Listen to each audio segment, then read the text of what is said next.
que las autoridades nos llamen, aun cuando saben la naturaleza, el ADN de Médicos Sin Fronteras, que en cualquier momento puede hablar mal de ellos, pero aún así toman el riesgo y nos buscan, es porque ven el valor agregado que tiene la organización hoy en el país.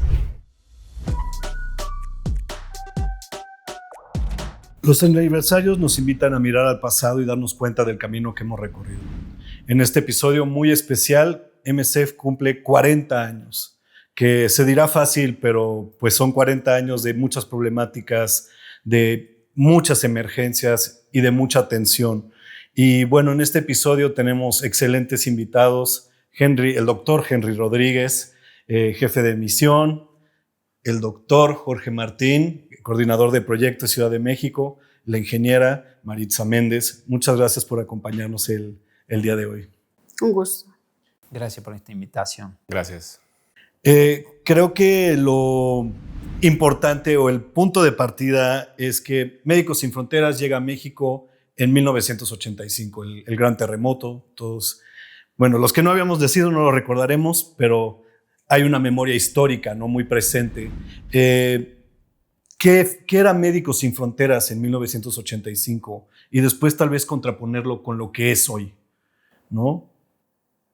Sí, tal vez uno cuando rememora lo que eran las intervenciones del Médicos Sin Frontera original y piensa en venir a México, las primeras intervenciones de Médicos Sin Frontera, los voluntarios pagaban sus pasajes, o sea, no había ningún tipo de retribución por eso, y lo hacían completamente volcados a la vocación que tenían de ir a ayudar a distintas urgencias, ¿no? Y bueno, en aquella dantesca emergencia que fue el terremoto del 85, ahí estuvo presente Médicos Sin Fronteras y que fue el punto de partida también para comenzar a definir estrategias de intervención. Hubo una muy importante que fue lo de los bladders, estas burbujas de agua, para poder llevar agua a la población que en ese momento no tenía, ¿no? Llevar agua a la población. ¿Cómo es eso, no? O sea, en un contexto así precisamente. Es que normalmente cuando hay una emergencia es uno de los servicios primordiales que hay que restablecer. Llámese el tipo de emergencia que se presente. Puede ser un huracán, un terremoto, alguna inundación. Entonces se tienen que buscar maneras ingeniosas y lo más técnicamente viables para acercar ese componente a la población pues que carece de ese elemento. Entonces, en aquel momento se propone esa idea de estas bladders, que las conocemos, y es la forma de cómo hacemos llegar el vital líquido con la población. Y esta idea, déjame decirte que posteriormente se extrapoló al resto de MSF en otros contextos y actualmente sigue utilizándose. O sea, es una enseñanza, ¿no?, de México particularmente que se da al resto del movimiento. Sí. Sergio, yo ahora pensando retrospectivamente, claro, Médicos Sin Fronteras en esa época tenía su ADN de emergencia mucho más marcado, ¿no? Era como que asistíamos, y hay una casualidad muy interesante también, trágica. Son los 40 años de MSF en Colombia también por la erupción del volcán en Armero. Murieron también como 20,000 personas y fue la primera vez que MSF llegó a Colombia, que también está cumpliendo 40 años MSF en Colombia. O sea, son épocas que marcaron la llegada de Médicos Sin Fronteras a Latinoamérica. Sí, solo me gustaría remarcar que hablamos del agua, de llevar el agua, por ejemplo, acá en la Ciudad de México, que aún el día de hoy es un tema, ¿no? Pero no fue el único tipo de intervención, ¿no? Principalmente se volcó en lo que eran las necesidades alrededor del Hospital Juárez. Y bueno, como siempre, ¿no?, llevando servicios médicos, logísticos, y bueno, en la actualidad si hay una emergencia, salud mental, que es un tema muy importante también. Que mencionabas, Henry, el ADN emergencista, ¿no? Que pues luchamos por mantener eso, no quedarnos en zonas de confort, pero de nuevo, 40 años, te estableces, conoces las colonias que te gustan, ¿no? Y toda esa parte, pues también es parte del reto, ¿no? Como Médicos Sin Fronteras pasa de ser algo solamente emergencias, ¿no? Estamos hablando de terremotos, huracanes, ciclones, bla, bla, bla, a cosas estructurales, ¿no? Ya podemos hablar ahorita de que somos expertos en migración, en violencia, salud mental, por supuesto, ¿no? Un componente que, como dices, ¿no? Que está en todos los proyectos. ¿Y cómo es esta transformación, digamos, de lo emergencia a lo regular, pero manteniendo la esencia? ¿Ustedes qué piensan como en ese sentido? Yo creo que ha sido como una evolución, ¿no? Que nos ha llevado a eso. Yo creo que, como estábamos mencionando, aquí llegamos por una emergencia, pero luego, a pesar de que, por ejemplo, México siempre ha sido un país en Latinoamérica mucho más desarrollado y que tiene mucho más infraestructura, encontramos carencias y encontramos espacios en donde veíamos que podíamos tener un valor agregado, aparte de las emergencias. Entonces creo que eso ha sido como una transformación que hemos ido llevando, pero basado en necesidades. No nos quedamos aquí porque es lindo México o por el área de confort, sino porque encontramos cosas. Sí, ha sido ir desarrollando esas capas geológicas, como gusta decirle, ¿no? Pasar de eso, de una emergencia por un terremoto. Estuvimos presentes cuando fueron los movimientos zapatistas en Chiapas, en Oaxaca, Guerrero, trabajando con las poblaciones locales, las comunidades, y luego ya, como bien mencionabas, acompañando los procesos migratorios, ¿no? Considerando que México fue el principal corredor migratorio del mundo durante mucho tiempo, y enfermedades olvidadas, Chagas, dengue. Pero si hay algo que no cambia nunca en MSF, es esa vocación de a la acción médica acompañarla de testimonio, de abogacía, de denuncia si hace falta, ¿no? Por supuesto. Y desde el lado logista, ¿no, Maritza? Justamente, ¿no? Decir una cosa, agarras todas tus cosas y sales y lo que traes, ¿no? Y pues estos proyectos que han sido un poco más regulares, que atienden a causas estructurales, ¿cómo es la diferencia, ¿no? En ese sentido para ti. Pues es que en ambos se tienen que establecer los parámetros para que se pueda dar una atención integral y de calidad para los pacientes, tanto cuando es una emergencia como cuando es un proyecto irregular.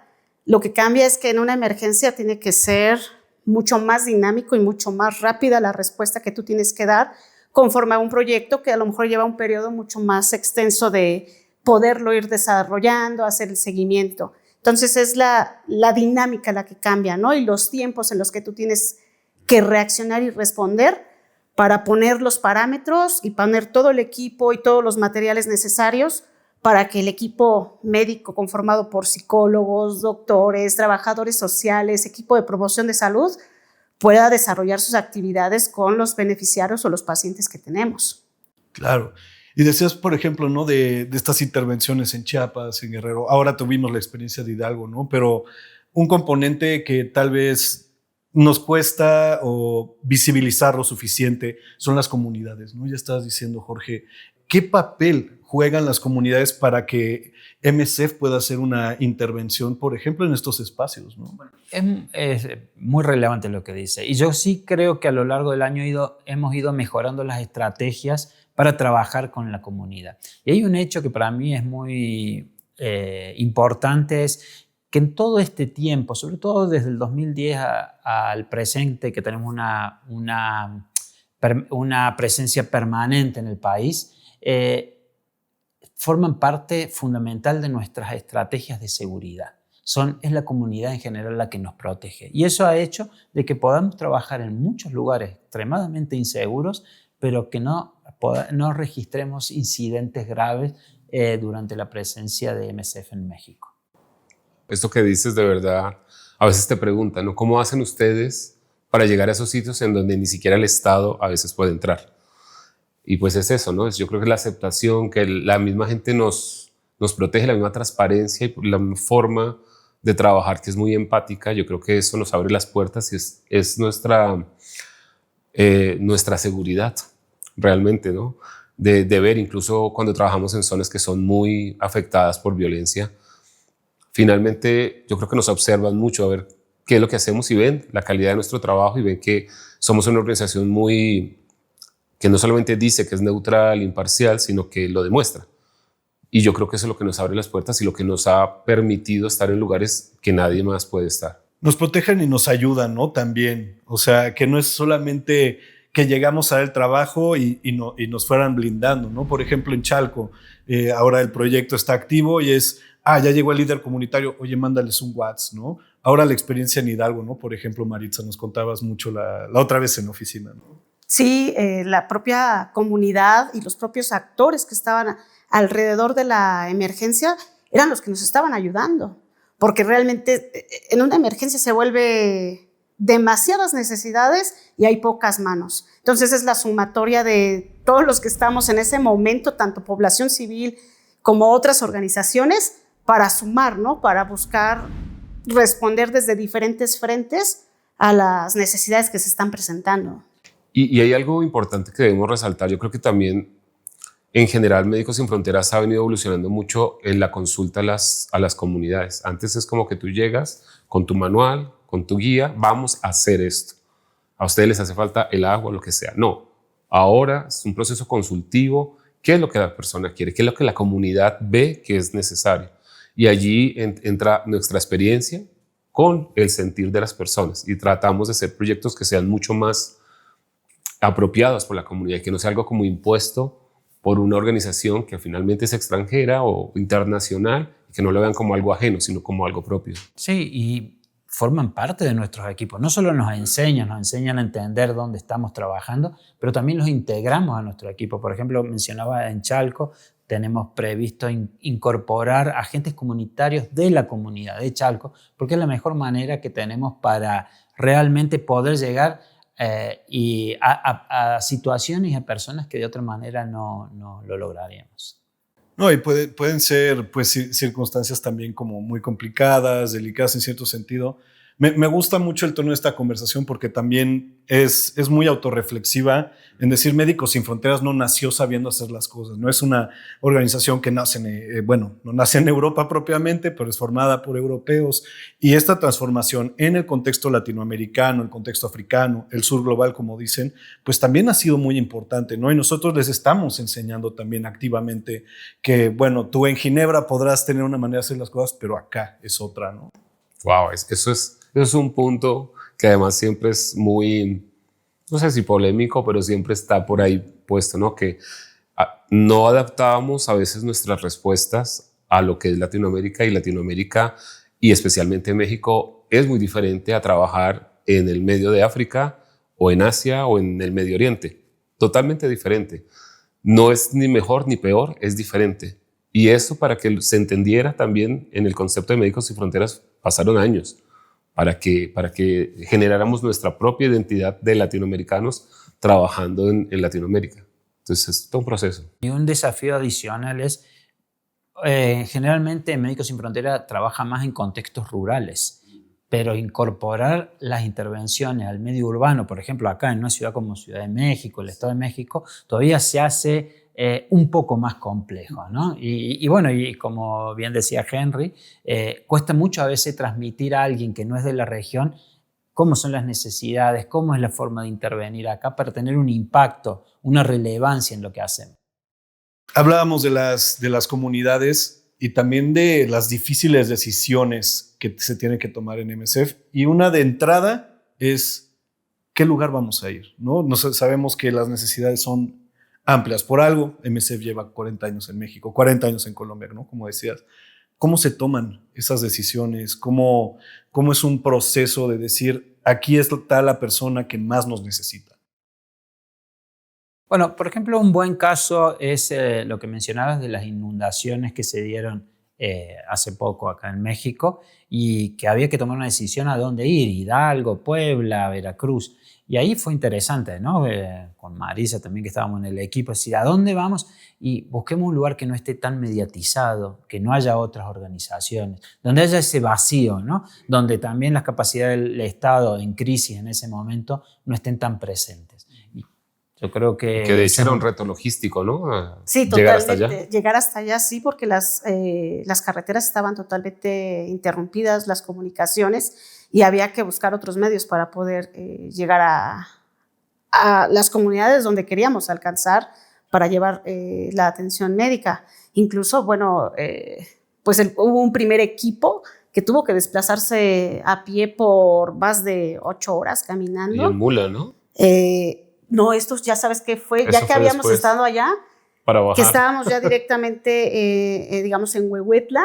ahora íbamos a alcanzar todavía más comunidades que seguían o siguen todavía bloqueadas, que no puedes acceder todavía en vehículo, y llegabas hasta cierto punto donde o caminando o con alguna mula o de alguna forma para llegarse y cargando todas las cosas para llegar. Claro, pero esto es muy interesante también de lo que estábamos hablando todos, ¿no? De vamos a los lugares más difíciles, a donde nadie va, donde es menos obvio, donde están menos los reflectores o donde están menos toda la prensa ahí encima, y desafortunadamente muchos van ahí a mostrar su logo.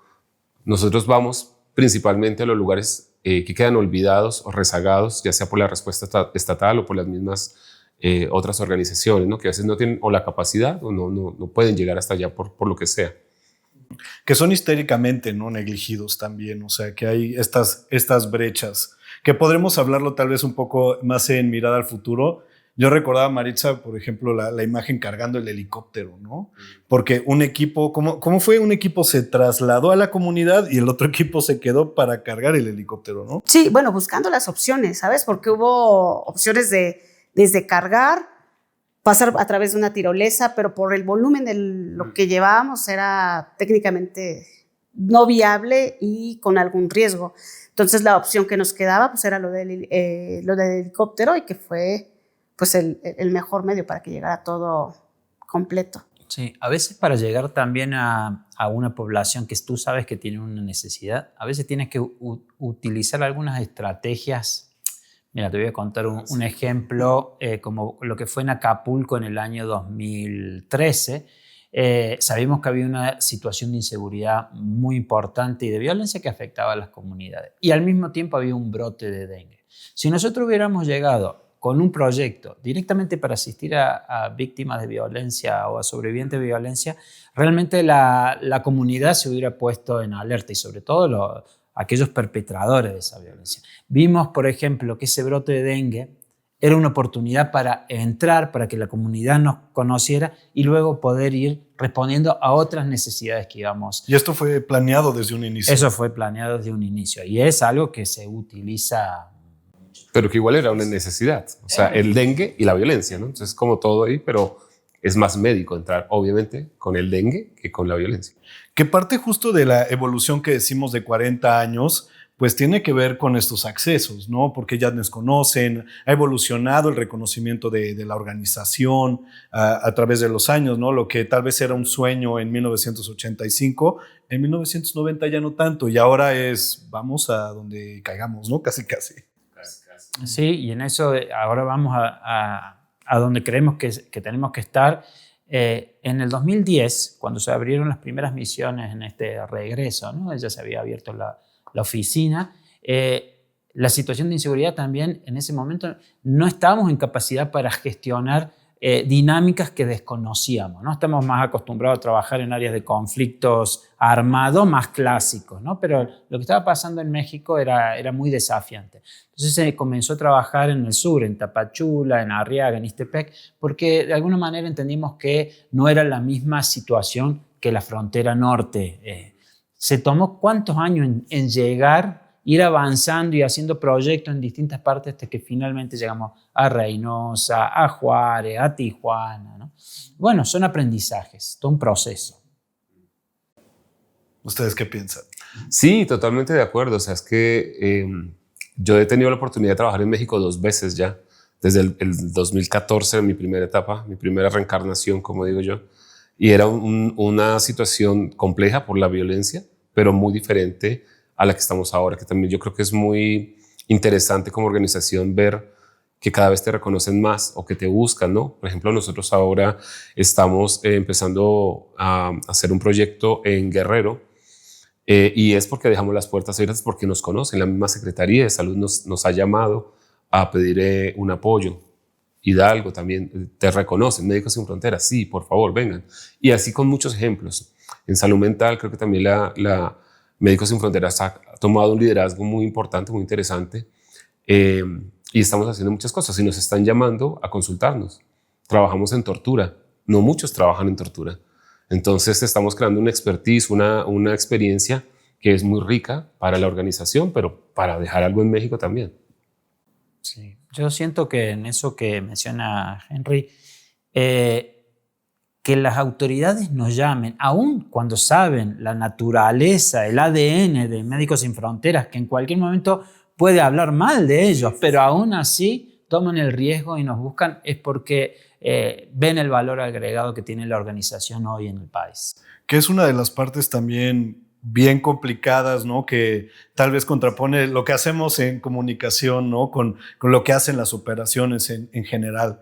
Que pues ya mencionabas el dar testimonio, ¿no? El decir que sabemos que puede agregarle una capa de complejidad en un dado momento, decir la violencia sexual en Reynosa está fuera de control, como fue un comunicado hace 2 años, ¿no? Y esto pues tiene implicaciones reales en relaciones con autoridades.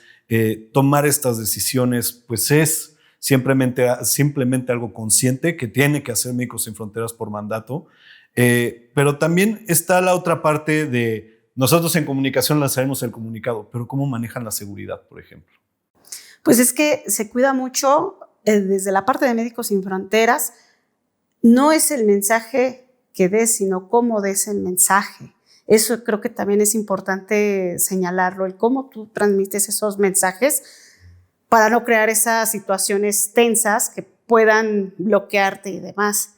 Entonces, pues analizas, por un lado das esos mensajes y el cómo das esos mensajes, e internamente, tenemos una serie de protocolos con los cuales analizamos cómo se dan y también conocemos cuáles son nuestros alcances y hasta dónde podemos llegar para tampoco transgredir nuestros propios principios de la neutralidad, de la imparcialidad, para no poner en conflicto a los beneficiarios, que es finalmente a donde queremos llegar, pues, pero tampoco a nuestro staff, ¿no? Entonces, para lograr ese equilibrio.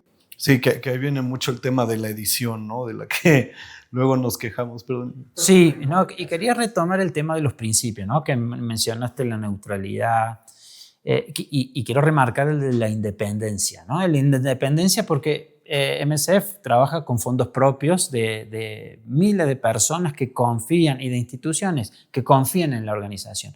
Y en eso también hay que remarcar cómo las organizaciones, las empresas y el donante mexicano nos ha acompañado y de manera creciente, ¿no? que es muy importante. También se suman, se sienten representados por la organización y lo vemos, ¿no? Y también es importante la versatilidad que ha tenido inician con emergencias y que han venido emergencias hasta tener proyectos de diferente gama. O sea, estamos hablando de Chagas, que es netamente control vectorial.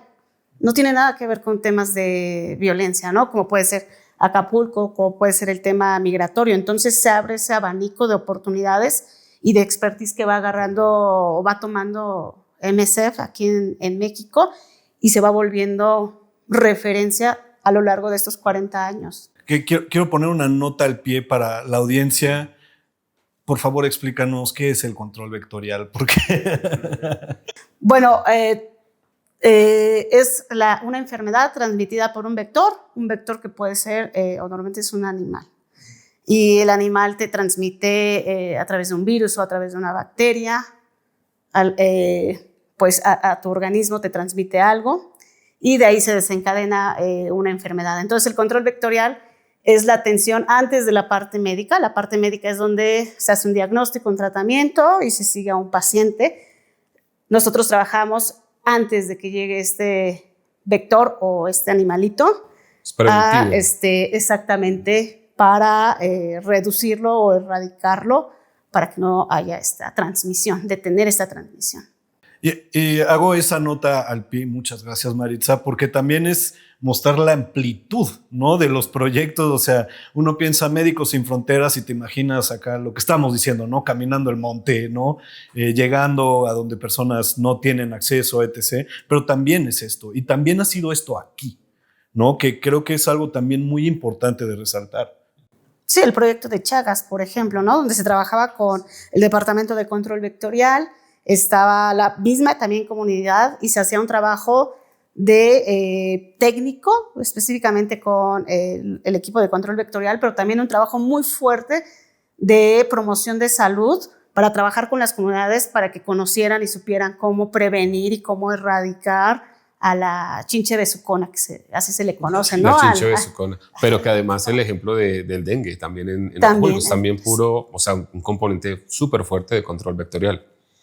Sí, en ese momento cuando se hicieron las primeras visitas, las primeras exploratorias que le llamamos, justamente fueron el personal de control vectorial que no se animaba a entrar a las comunidades porque los agredían, los herían, los baleaban, los secuestraban inclusive. Entonces, yo me acuerdo una de las personas nos decía que en uno de esos visitas a la comunidad había recibido una herida de bala, se tiró por un acantilado, cayó en la basura, pasó la noche ahí y al día siguiente en las penumbras logró salir y bueno, encontrar. Y bueno, eso vimos, ahí hay una oportunidad. Acá tenemos que estar. Bueno, otro mostrando la amplitud ahora es la salud mental. Ya mencionabas el CAI. Tenemos un episodio padrísimo con Joaquín, justo que hablamos a longitud sobre el trabajo del CAI. Pero el tema de la salud mental, ¿no? Decíamos que salimos de la atención directa un poco a que ahora prácticamente todos los proyectos tienen este componente. ¿Por qué es tan relevante ahora? ¿Qué cambió? Sí, yo me acuerdo ahora que tú lo mencionas. Antes nosotros que ya somos un poco con Jorge y bueno, contigo también, de vieja data, digamos que lo de salud mental antes, olvídate que no había, ni siquiera estaba contemplado. De hecho, teníamos pósters y en cosas de comunicación que decía la salud mental no es un lujo. O sea, se veía como algo adicional o incluso la gente más conservadora decía, ¿cómo vamos a estar pensando en la salud mental cuando hay tantas necesidades físicas? Pero todo fue un proceso y todo fue evolucionando y hoy en día yo creo que podemos decir que la salud mental es tan importante como la salud física y siempre, y mira, ahora me haces dudar con lo de control vectorial si tiene también salud mental, pero sí, tiene componentes. Totalmente, tiene por componentes. ejemplo, perdona que te interrumpa, No. En Chagas, por ejemplo, cuando alguien recibía un diagnóstico de que es verdad, estaba enfermo de Chagas, ¿no? Estaba infectado, había un susto, me voy a morir. Y no, o sea, hay todo un tratamiento y el momento en el que era diagnosticada o diagnosticada para saber cuáles eran los protocolos a seguir. Pero sí había un impacto en la persona, porque inmediatamente que recibía positivo, ya, me morí. Y se venía para abajo, ¿no? Y toda la familia también, o sea, entonces, sí, perdona. No, tienes toda la razón. En el caso de los migrantes, por ejemplo, en 2010, 2011, 2012, decía, ¿cómo vamos a dar una atención psicológica a un migrante que lo vamos a ver una vez y luego va a seguir su ruta, ¿no? Es que no se pueden abrir procesos terapéuticos. Y se creó aquella estrategia de one shot, ¿no? O sea, eso fue una cosa que también se comenzó a implementar acá, ¿no? ¿Puedes explicar el one shot? El one shot era eso, tenías una persona que venía con una historia de viaje con múltiples traumas por lo que vivían en la ruta, pero tú sabías que tenías una oportunidad para hablar de manera muy limitada sobre ciertos procesos psicológicos, síntomas que él tenía, pero no podías abrir una terapia de mucho tiempo porque no lo iba a ver más. Entonces, one shot significa aprovechar esa única oportunidad que tenías para poder ver cuál era el síntoma más importante y tratar de generar un alivio en esa persona. Sí. Hoy en día hasta hemos evolucionado tanto que hasta tenemos los primeros auxilios psicológicos, que es algo como básico que todos, cualquier persona, no tiene que ser un psicólogo, desde la persona que nos ayuda a montar la carpa o el conductor, el que sea, tiene que estar en capacidad de dar una primera respuesta en caso de contención emocional y todo esto. Entonces es algo que también es muy bonito ver cómo de pasar a no tener nada, ahora todo el equipo tiene que estar preparado para esto, con los primeros auxilios. Y hasta hay una alza, ¿no? Que ya es el MH-Gap, que es el siguiente nivel que, por favor, no me hagan explicarlo a mí. No, pero mira, o sea, hablamos desde el One Shot en 2010 sí, a tener el CAI que ya trabaja con víctimas de tortura, ¿no? Todo un abordaje especializado. Sí, pero lo del MHP Gap, que es Mental Health Gap o brechas en la parte de salud mental, es toda una estrategia que no es de MSF, es de la Organización Mundial de la Salud, pero que la hemos adoptado, la hemos hecho muy propia y que ahora es una de nuestras banderas, ¿no? Trabajamos mucho en todo esto de cubrir brechas, espacios, gaps, en la atención sobre todo un poco moderada o severa de un médico o un psicólogo que todavía no tienen, o sea, no pueden llegar a lo que hace un psiquiatra, pero manejan un cuadro básico que les permite incluso prescribir medicamentos psicotrópicos o ir un poco más allá en el diagnóstico y en el tratamiento.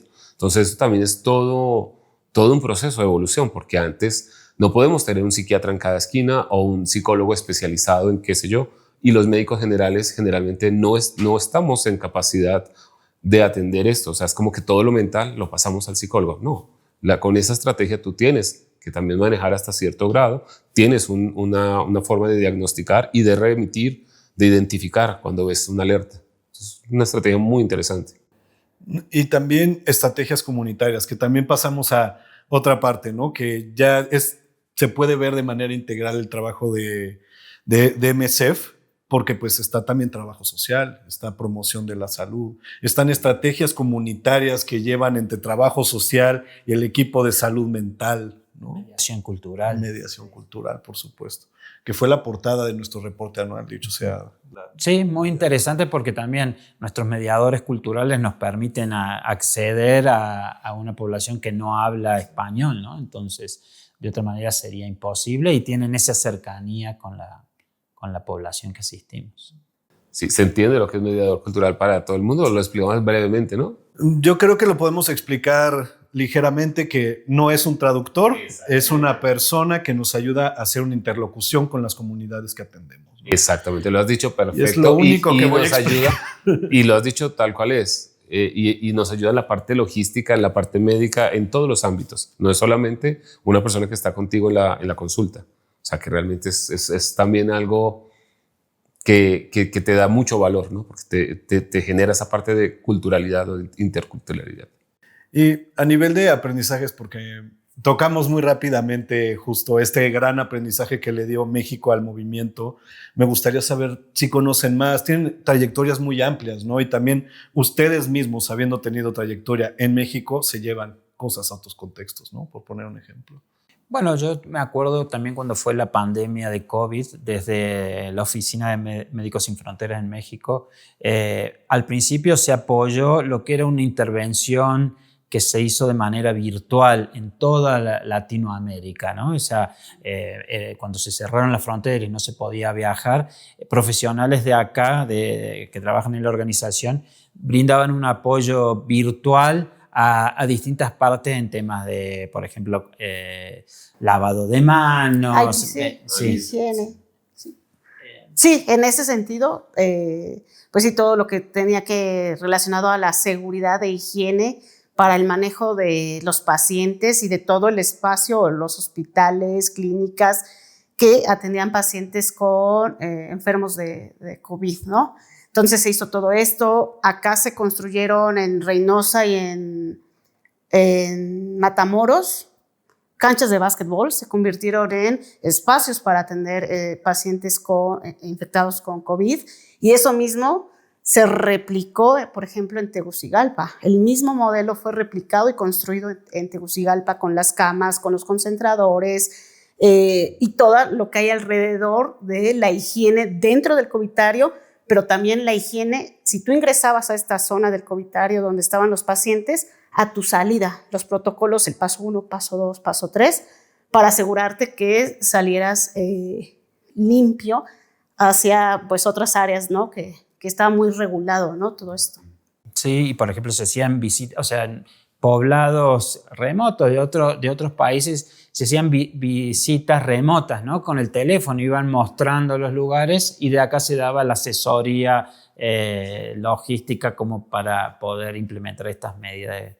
Que eran fotografías impactantes, además, así el estadio vacío, ¿no? Bueno, las canchas de básquet, las camas, las personas, como decíamos, las personas del equipo de salud, las contrapartes, o sea, todas esas imágenes pues están ahí, ¿no? Son testigos de estas lecciones. Pero creo que ibas a decir algo tú también. No, es que me da ese déjà vu. Yo en esa época no estuve en México, estaba en Medio Oriente trabajando, pero imagino, yo me hablaba mucho con los compañeros de México, lo que tú dices, virtualmente nos apoyábamos porque todos estábamos aprendiendo además sobre cómo manejar la pandemia y compartíamos experiencias de lo que era, por ejemplo, yo estando en la frontera con Siria y lo que era estar acá en Tijuana, en Reynosa, todo esto, ¿no? Entonces, me dio ese déjà vu de colaboración, de apoyo y de decirnos entre todos qué hacemos con esto, qué hacemos con la parte logística, qué hacemos como, ¿sabes? La exageración que hubo también en ciertas cosas, el miedo que había.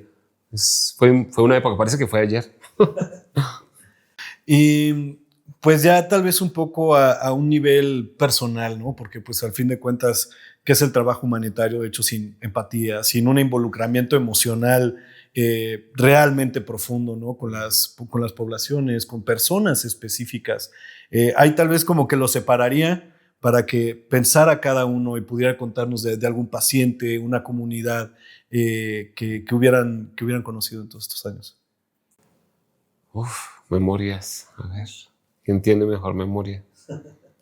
No, más de 20 años y habiendo estado en distintos contextos. Con Henry nos conocemos sí, hace más de 20 años, ¿no? Yo creo que todas las comunidades, todos los países te dejan algo, ¿no? Te dejan sobre todo la gratificación de hacer algo por poblaciones que están en crisis. Tal vez en lo personal que tú me dices, una de las experiencias que más me marcó a mí en 2014, en estos más de 20 años trabajando en lo humanitario, fue en Michoacán. Fue en el tiempo del levantamiento de la autodefensa, la toma de Apatzingán. Estuvimos ahí con Henry en ese momento.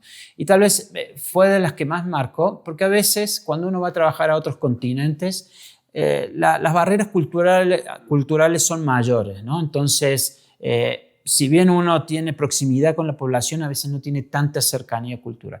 Pero en esa experiencia de Michoacán sí me marcó porque la cercanía cultural era muy, muy fuerte con lo que estaba viviendo la población en ese momento, ¿sabes? Sí, eso a mí me dejó mucho tiempo pensando, ¿no? A veces en situaciones más difíciles no sentí tanto esa proximidad que me tocara tan adentro.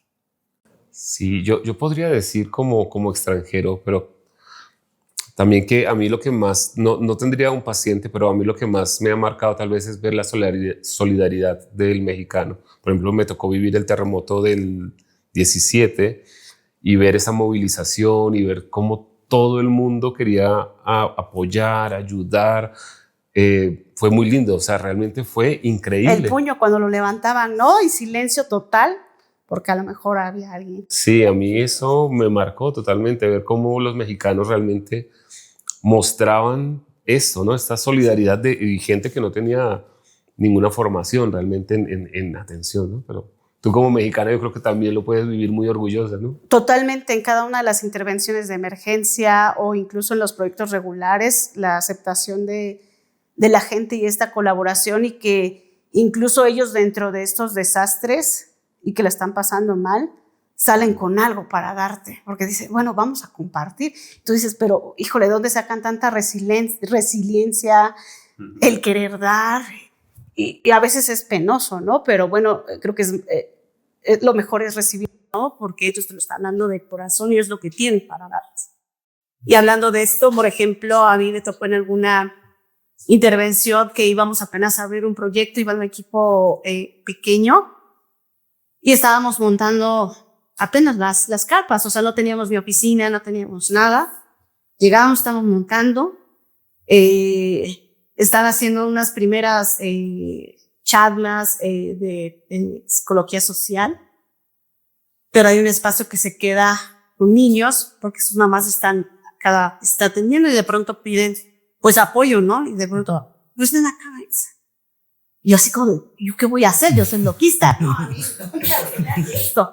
Y pues me tocó tener que hacer un poco de trabajo de promoción de la salud y ponerme a jugar y olvidarme por un momento, ¿no? Entonces ese sentido de humanidad de una persona con respecto a otra, independientemente de la edad, de género, y me puse a parar en ese momento y a hacer actividades con estos, ¿no? Entonces creo que pues eso para mí es el sentido de Médicos Sin Fronteras, ¿no?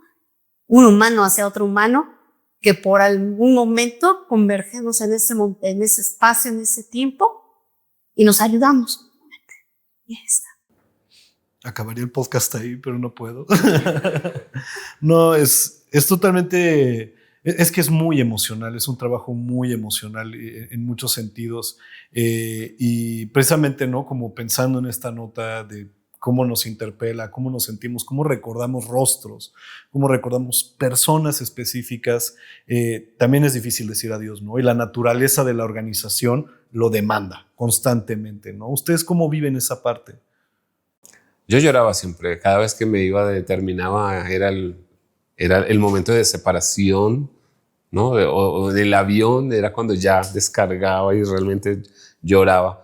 Pero poco a poco me fui, pues va saliendo un callo también, ¿no? De saber de que tú hiciste un trabajo, que conociste gente, que aprendiste, que pudiste aportar algo y que ibas más adelante a tener otra experiencia tal vez muy diferente, ¿no?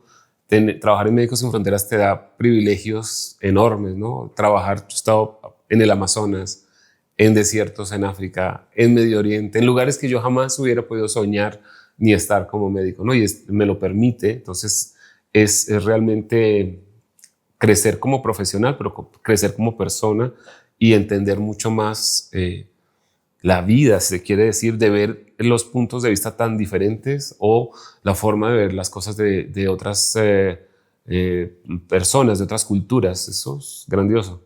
Pero aquí mismo en México, nomás no nos vayamos tan lejos. O sea, de ir del norte, que nosotros trabajamos de la frontera norte con la frontera sur, saben que es totalmente diferente, ¿no? Para mí siempre son momentos de reflexión.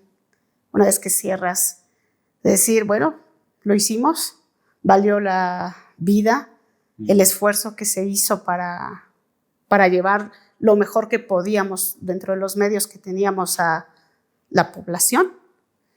Y en lo personal es un volver los pies a tierra, porque regresas y te empiezas a perder con otras cosas y está sucediendo esto y por acá. Sí. Y de pronto es como la vida es un instante, es un momento y volver esos pies a tierra nuevamente. Y agradeces poder tener este espacio para reflexionar. Sí, y bueno, y Médicos Sin Fronteras es una forma de vida. Yo creo que no es un trabajo, no se puede concebir nunca como eso, ¿no? Entonces es una forma de vida que uno sabe que tiene esa parte errante, nómade, ¿no? Como te decía, cuando uno termina, y bien lo dijo Maritza, es un proyecto y se siente la gratificación del trabajo que se logró, se hizo, ¿no? Bueno, a veces mejor, a veces peor, pero se hace. Alguna vez escuché a una chica de México que llevaba 1 o 2 misiones y dijo una frase que nunca me voy a olvidar. Decía, en Médicos Sin Fronteras encontré una familia que no sabía que tenía, ¿no? Y me gusta mucho porque es verdad, uno genera lazos y se va cruzando a veces acá, a veces en otro país y tal, y todos nos damos cuenta que tenemos algo en común para estar en este espacio. Algo de locos, ¿no? Sí, hay que estar un poco locos. No lo quería decir yo, pero bueno. Sí, es verdad. Míranos. También habrá, no sé, y siendo ya como tratando de picarles un poquito más, porque también hay un nivel de frustración, ¿no? Hablabas de Michoacán. Se cerró y la violencia ahorita podría decirse que está peor. Reynosa acabamos de salir, ¿no? Y decir, ¿se acabaron las necesidades? Por supuesto que no. No, creo que, a lo que voy con estas preguntas es un poco cómo procuran ustedes precisamente manejar estas emociones, esta salud mental que decimos que es muy importante, pero realmente es importante para nosotros al momento de ser tratantes. Para mí un poco es la gestión de la frustración tiene también que ver con aceptar los límites, aceptar de que somos una organización con recursos limitados y que bueno, vamos a responder ahí donde está la crisis, pero en un momento dado nuestra acción ya no va a tener un valor adicional. Podemos estar haciendo 30 años lo mismo y ya no vamos a cambiar nada. Yo creo que ese chip de decir, bueno, porque vamos a cambiar, vamos a mejorar algo, es muy importante, pero saber que también hay un límite en el tiempo, en los recursos. Voy a plantear una última pregunta, que nos comemos el tiempo un poco. MSF en México, el futuro. ¿Cómo pinta el futuro? ¿Cómo lo prevemos? ¿Qué retos nos pueden esperar sabiendo que la mayoría de los retos no los podemos esperar? Podría comenzar. Es una pregunta muy difícil, ¿no? Porque una cosa que yo creo que aprendemos en Médicos Sin Fronteras es que nosotros no deberíamos estar en donde estamos, porque si estamos es porque hay una necesidad, hay una falta.